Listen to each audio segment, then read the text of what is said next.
Halo dulur, selamat datang di Media United, channel fans MU paling netral. Menang dipuji, kalah dibully. Di video kali ini kita akan bahas beberapa berita terbaru dari Manchester United. Ada update-update baru yang menurutku sangat menarik untuk kita bahas bersama. Langsung aja kita masuk ke berita yang pertama. Victor Osimhen adalah salah satu target alternatif Liam Delap dan United bisa saja menjual Alejandro Garnacho ke Napoli sebagai bagian dari kesepakatan untuk merekrut penyerang Nigeria tersebut dari klub Italia. Menurutku ya, harusnya kebalik ya. Victor Osimhen itu bukan opsi alternatif, tapi opsi utama gitu loh.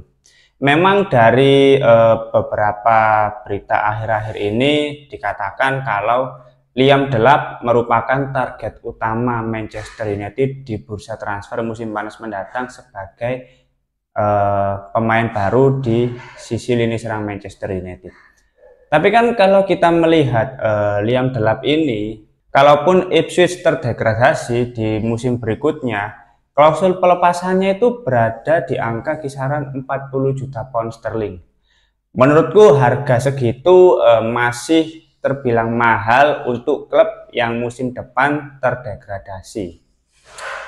Dan dari update terbaru yang aku baca dari kemarin, ternyata Liam Delap ini kan sebetulnya target Ruben Amorim ketika masih di Sporting Lisbon. Jadi sebenarnya pemain ini sudah diincar oleh Ruben Amorim ketika masih di Sporting Lisbon. Tapi pada akhirnya lebih memilih Gyökeres dari Coventry City dan sekarang bisa tampil memukau bersama Sporting Lisbon. Tapi kan kembali lagi ya, kalau kita bicara soal kebutuhan di lini serang Manchester United kan sudah bukan waktunya mencari pemain yang statusnya itu potensial. Pemain-pemain muda yang potensial, yang memiliki bakat luar biasa.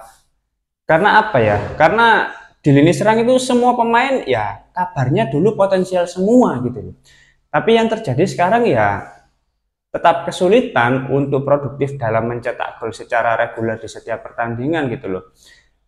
Dan tetap menurutku ya Manchester United itu butuh pemain senior yang sudah matang untuk amunisi baru di lini serang. Seperti yang sudah kita bahas sebelumnya ya, mau bagaimanapun kalau Manchester United membeli pemain baru yang masih muda lagi, alhasil kalaupun nanti ketika bersama Manchester United dan secara performa masih tidak konsisten, alibi yang selalu dilontarkan nanti apa? Ya para pemain masih muda, perlu adaptasi. Ya kalau adaptasi terus ya nggak akan bisa bersaing di 4 besar gitu loh di musim-musim berikutnya. Sudah ada Højlund, Joshua Zirkzee, Alejandro Garnacho. Ini kan pemain muda semua yang dulu digembor-gemborkan sebagai pemain-pemain yang sangat potensial gitu loh di klub sebelumnya, di musim pertamanya bersama Manchester United. Tapi apa? Ketika performa tidak sesuai dengan ekspektasi, ya para pemangku kebijakan di Manchester United selalu berdalih, ya ini masih adaptasi. Para pemain masih belum ke performa terbaik. Ya daripada menunggu performa terbaiknya beberapa tahun mendatang yang tidak kunjung pasti ya mending mencari pemain yang sudah pasti yang secara performa sudah matang, yaitu apa? Victor Osimhen. Harusnya dibalik ya, Victor Osimhen ini pilihan pertama, Liam Delap ini pilihan terakhir gitu loh. udah apa ya, udah kecentol dengan istilah-istilah pemain muda potensial gitu. Kalau ada sosok pemain senior di lini serang, oke lah cari pemain muda yang potensial untuk regenerasi di tahun-tahun berikutnya. Tapi kan faktanya di United itu sekarang nggak ada pemain-pemain yang sudah matang, yang sudah senior untuk lini serang Manchester United. Kalau dulu ada Edison Cavani, oke lah yang sudah senior, bahkan untuk pemain yang menyandang nomor punggung 7 pun bisa dibilang perform gitu loh, nggak kayak Mason Mount. Nah sekarang kan nggak ada pemain-pemain di lini serang yang senior yang sudah berpengalaman. Makanya kadang agak heran juga ya kalau misalkan Liam Delap ini menjadi pilihan utama, terus Victor Osimhen menjadi opsi alternatif. Ya dibalik harusnya. Osimhen ini pilihan pertama gitu loh. Liam Delap ini pilihan terakhir lah harusnya, pilihan kesekian, pilihan keempat, kelima gitu loh. Masih ada pemain-pemain lain yang harusnya lebih diprioritaskan. Kalau Osimhen nggak bisa didatangkan, ya cari opsi lain, Victor Gyökeres, meskipun kemungkinannya juga nggak terlalu besar. Terus ada opsi lain, Jonathan David yang statusnya musim depan bebas transfer.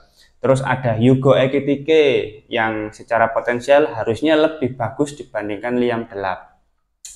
Masih ada opsi-opsi lain gitu loh. Terus penyerang-penyerang lain seperti Jonathan Benrad itu kan bisa menjadi pertimbangan-pertimbangan tersendiri, nggak harus Liam Delap gitu loh. Oke lah, Liam Delap punya pengalaman di Premier League, tapi ketika Ipswich bertemu Manchester United waktu itu Liam Delap ya nggak terlalu berkutik gitu loh.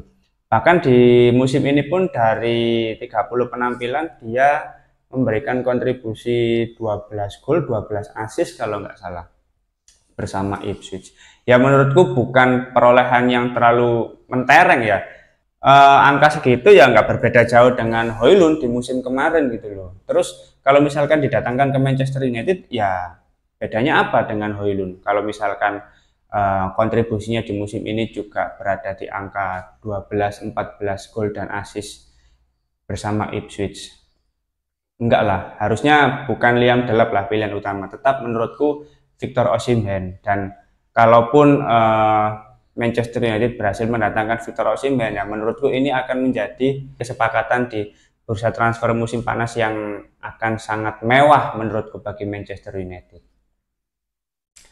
Oke, kita masuk ke berita berikutnya.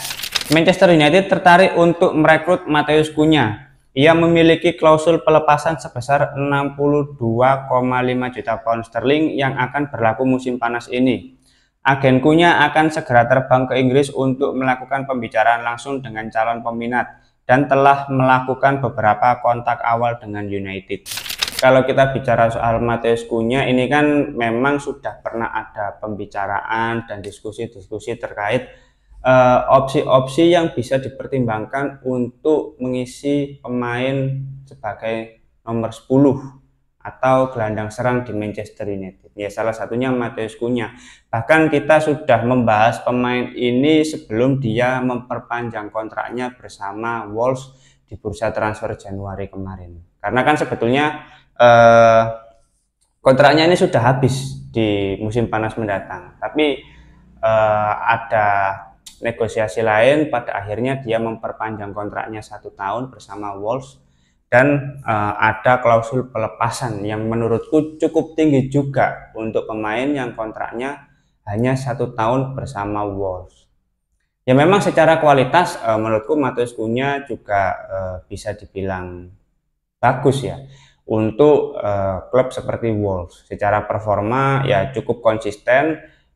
Pemain yang memiliki atribut dari sisi menyerangnya juga sangat bagus menurutku. Bahkan di pertemuan kemarin bersama Wolves juga sempat menyusahkan bagi Manchester United.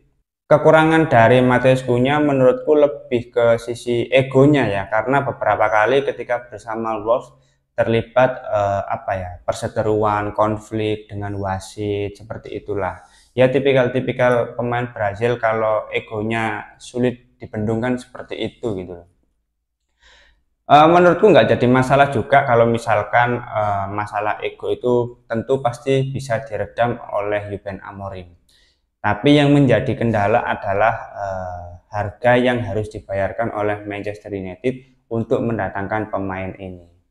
Ya meskipun secara performa dia sudah memiliki pengalaman jam terbang yang tinggi di Premier League, tentu kalau kita bicara soal harga sepertinya akan ada pertimbangan lebih jauh.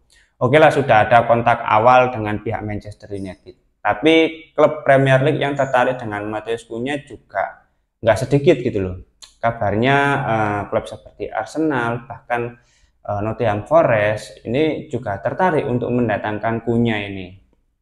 Maka dari itu kembali lagi, untuk target bursa transfer musim panas mendatang, ya sebelum membeli pemain-pemain di posisi lain, Manchester United harus terlebih dahulu merampungkan proses negosiasi untuk mendatangkan striker.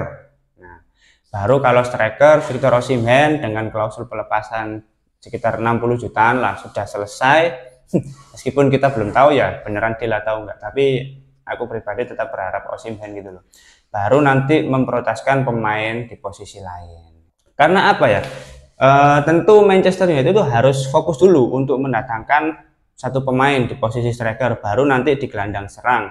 Baru menurutku ada posisi gelandang tengah yang juga harus dipenuhi juga untuk menstabilkan lini tengah. Dan yang terakhir, penambahan amunisi di lini pertahanan Manchester United. Baru kalau semua aspek itu sudah terpenuhi, Manchester United bisa mendatangkan kiper lain sebagai pesaing dari Andre Onana atau bahkan menggantikan Andre Onana.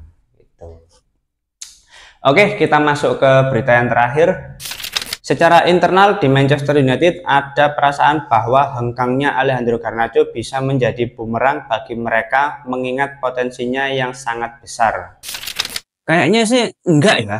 Kalau kita melihat performa dari Alejandro Garnacho ini kan memang bisa dibilang ini pemain yang one season wonder gitu loh. Hanya bagus di musim-musim pertama saja gitu loh. Satu musim saja gitu loh. Bahkan kalau kita bicara soal beberapa pertandingan terakhir bersama Manchester United ya, Garnacho ini memang secara kualitas kayaknya udah mentok kalau bersama Manchester United. Oke lah, dia pemain yang mengandalkan speed dari sisi winger. Tapi kan kalau kita melihat langsung di setiap pertandingan, ini pemain itu dari dulu visinya nggak ada gitu loh. Chemistry antar pemain itu nggak ada. Ini kayak pemain yang lebih mengutamakan egonya gitu loh. Berusaha untuk menjadi pembeda. Terlalu memaksakan kehendak. Ketika ada kesempatan dia harusnya melakukan passing, dia lebih memilih shoot. Ketika dia harusnya melakukan shoot, dia lebih memilih dribble-dribble nggak jelas. Sangat disayangkan, tapi kalaupun melepas Alejandro Garnacho, menurutku bukan menjadi sebuah bumerang gitu loh. Karena Manchester United juga sudah melepas Anthony, Marcus Rashford, meskipun statusnya sebagai pemain pinjaman ya. Tapi ketika pemain-pemain ini di klub barunya secara performa tampil lebih bagus, ya menurutku nggak ada yang perlu dikecewakan gitu loh, nggak ada hal yang perlu disesali. Pun Alejandro Garnacho kalau misalkan bisa dilepas di bursa transfer musim panas mendatang, ya nggak apa-apa. Manchester United tetap butuh pembaruan di lini serang. Dan Garnacho kan bisa dijadikan sebagai opsi swap deal dengan Victor Osimhen bagi pihak Napoli. Kabarnya kan Antonio Conte juga tertarik dengan Alejandro Garnacho. Tapi ya nggak tahu lagi ya, kalau kita melihat performa akhir-akhir ini mungkin ada pertimbangan tersendiri. Apakah tetap tertarik untuk mendatangkan Garnacho ke Napoli atau enggak. Tapi kan pemain muda ini kalau kita bicara soal potensi, memang potensinya ada. Tapi mungkin tidak di Premier League. Namanya potensi kan nggak selalu bisa ditampilkan kalau lingkungannya kurang tepat, kalau situasinya kurang pas. Mungkin di Premier League masih terlalu sulit bagi pemain muda seperti Garnacho. Kalau misalkan di liga lain, ya mungkin di Serie A bersama Napoli bisa lebih menunjukkan kualitasnya. Ya kenapa enggak? Toh McTominay di situ juga lebih terlihat gitu loh kualitasnya. Atau mungkin kalau misalkan Manchester United masih ragu untuk melepas Alejandro Garnacho secara permanen, ya masukkan saja klausul pembelian kembali gitu loh. Kalau misalkan di 2 tahun, 3 tahun ternyata secara kualitas lebih konsisten, lebih terlihat lagi, ya progresnya sangat kelihatan bersama Napoli. Ya nanti kalau udah matang pemain ini didatangkan lagi ke Manchester United. Ya kita bicara soal bisnis ya nggak perlu malu, nggak perlu sungkan gitu loh. Kalau misalkan ada potensinya dan sekarang masih belum kelihatan, ya mending dijual dulu dengan mencantumkan klausul pembelian kembali. Baru kalau ternyata secara performa lebih konsisten, progresnya lebih terlihat, ya datangkan lagi ke Manchester United. Gitu. Oke, mungkin itu dulu beberapa berita terbaru dari Manchester United. Kalau teman-teman ada opini lain, langsung tulis saja di kolom komentar. Kita diskusi santai seperti biasa. Terima kasih sudah menonton video ini. Jangan lupa like, komen, dan subscribe. Salam.